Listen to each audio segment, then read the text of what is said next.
उनका ये समीक्षा के लिए है, उसमें सीधे रिस्पेक्टेड कॉमरेड्स, प्रेसिडेंट्स और working committee member, office bearer सभी कर रहे हैं।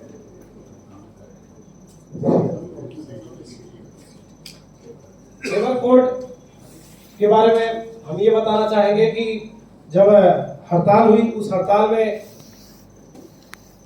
एशियन में हमारे पूरी सहभागिता रही और उसमें हम रैलियों में तो बताए ही, साथ में उसके बाद भी जो कर्मचारी छूट जाते थे तो शाम को हम लोग वर्कर क्लब में यूनिट स्तर पे बैठके करके उनको बुला के बाकायदे जैसा कि बताया कि डैशबोर्ड बोर्ड और मार्कर लेके भी बताए कि इसमें ये फायदे हैं, ये नुकसान है, उसको बताने में हम लोग सफल रहे। साथ ही इससे हम कैसे लड़े उसके लिए हम लोगों ने पिछले साल ही तैयारी स्टार्ट कर दी थी। उसमें हम लोगों ने एक वार्षिक कैलेंडर बनाया था जिसमें से पूरे साल भर में जो संगठन की जो एक्टिविटी है वो पूरी जारी कर दी थी कि कब हमारी बैठक होनी है, कब वर्चुअल बैठक होनी है, कब हमको चंदा काटना है, कब हमें संघर्ष कोर्स करना है, कब हमें यूनिट कौन से यूनिट में कब बैठक होगी, उस तरह का पूरा एक शेड्यूल जारी कर दिया।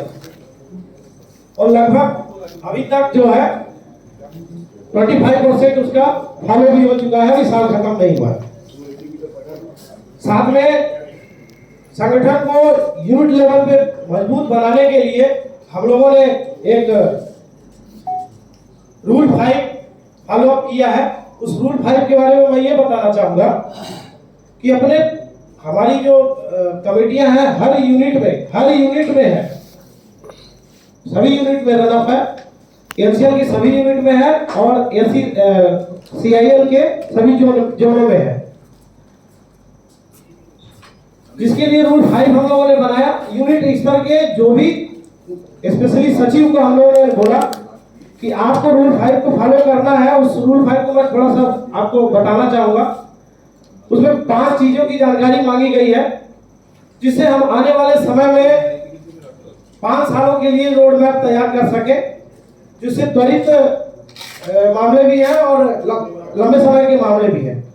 पहला उसमें यह है कि सचिव के स्पेशली ये जिम्मेदारी दी गई है कि आपको अपने यूनिट में 5 सेक्शन जैसे एंडम, एक्सकेवेशन, सीएचपी, ऑफिस, टाउनशिप, इसमें आपको 5 मेंबर विद मोबाइल नंबर आपको नोटिफाई करना है और लिखना है। दूसरा उसमें यह था कि 5 ऐसे ज्वलंत मुद्दे लेने हैं आपको यूनिट लेवल पे कि जिससे जो कभी उसमें मुद्दे तो है लेकिन उसका सलूशन नहीं निकल रहा है। तीसरा उसमें यह है अपने संगठनों में आप पिछले 5 सालों में जो भी उपलब्धि रही हो, आपके अपने संगठन की जो भी उपलब्धि रही हो, आपने चार्जशीट सस्पेंशन से के लिए फाइट किया, आपने इवन आरओ सेफ्टी शूज कुछ भी दिलवाया, वो भी आपको लिखना है उसमें कि हमने ये चीज कराया लेकिन सही होना चाहिए। ऐसी 5 उपलब्धियां लिखनी थी उसमें, लिखित में है ये सब चीज। फिर उसके बाद जो अन्य संगठन है CI2 के अलावा जो अन्य संगठन है उनकी जो 5 विफलताएं हैं प्रत्यक्ष और अप्रत्यक्ष रूप से, उसको भी लिखना है।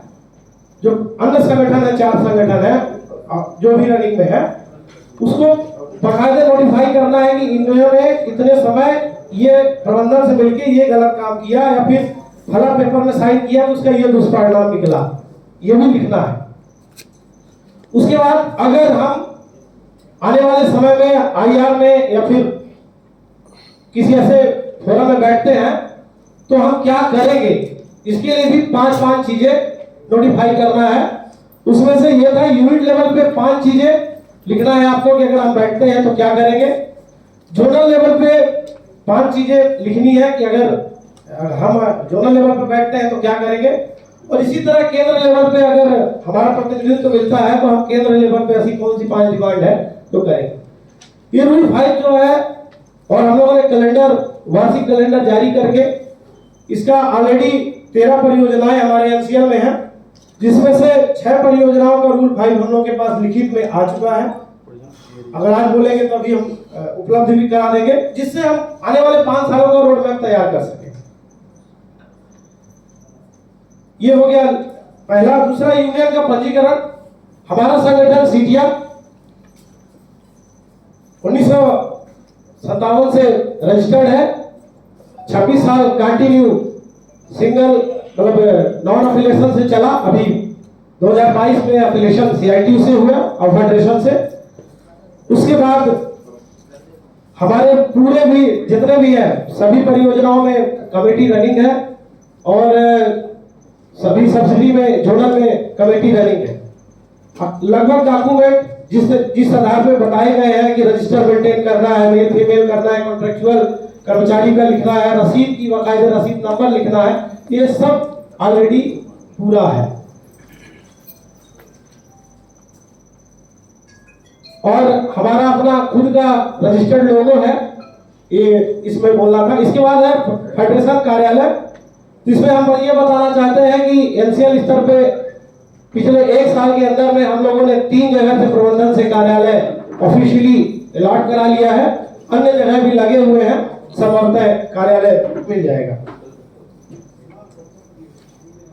फिर उसके बाद महारैली की तैयारी के लिए हम ये बताना चाहते हैं कि हम लोगों ने हर परियोजना में, एनसीएल की हर परियोजना में, यानी कि 13 की 13 परियोजनाओं में से 9 परियोजनाओं में हमने अपना एजेंडा और मांग पत्र दे दिया है, और 3 परियोजनाएं ऑलरेडी आंदोलन कर रही हैं।